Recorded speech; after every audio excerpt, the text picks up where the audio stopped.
വാട്സാപ്പും ഫേസ്ബുക്കും ഉപയോഗിക്കാത്ത മനുഷ്യരുണ്ടാവില്ല.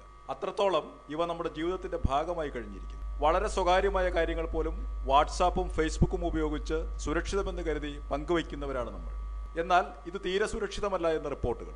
മാൽവെയറും വൈറസുകളും ഏറ്റവും കൂടുതൽ പ്രചരിക്കാനും ഉപഭോക്താക്കളുടെ ഉപകരണങ്ങളിൽ കയറിക്കൂടുന്നതും ഫേസ്ബുക്ക്, വാട്സാപ്പ്, സ്കൈപ്പ്, വീചാറ്റ് തുടങ്ങിയ ആപ്പുകളിലൂടെയാണെന്ന് കണ്ടെത്തി.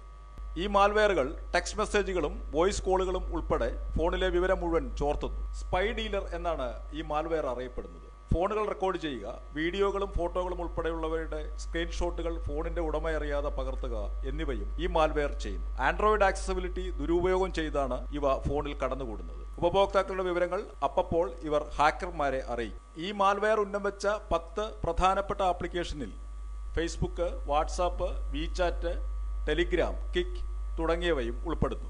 ചൈനയിൽ വയർലെസ് നെറ്റ്വർക്കുകൾ വഴി നിരവധി ഡിവൈസുകളിൽ ഇവ പടർന്നതായി കണ്ടെത്തി. മാൽവെയർ ബാധിച്ച ഫോണുകളിൽ വരുന്ന മുഴുവൻ കോളുകളും റെക്കോർഡ് ചെയ്യപ്പെടും. വൈഫൈ കണക്ഷൻ ലഭ്യമാണെങ്കിൽ ഇവ ഹാക്കർമാരുടെ സെർവറിലേക്ക് അപ്ലോഡ് ചെയ്യുകയും ചെയ്യും. ഗൂഗിൾ പ്ലേ സ്റ്റോറിൽ നിന്ന് ആപ്ലിക്കേഷൻ ഡൗൺലോഡ് ചെയ്യുക എന്നത് മാത്രമാണ് ഇതിനുള്ള പരിഹാരമെന്ന് വിദഗ്ധർ പറയുന്നു.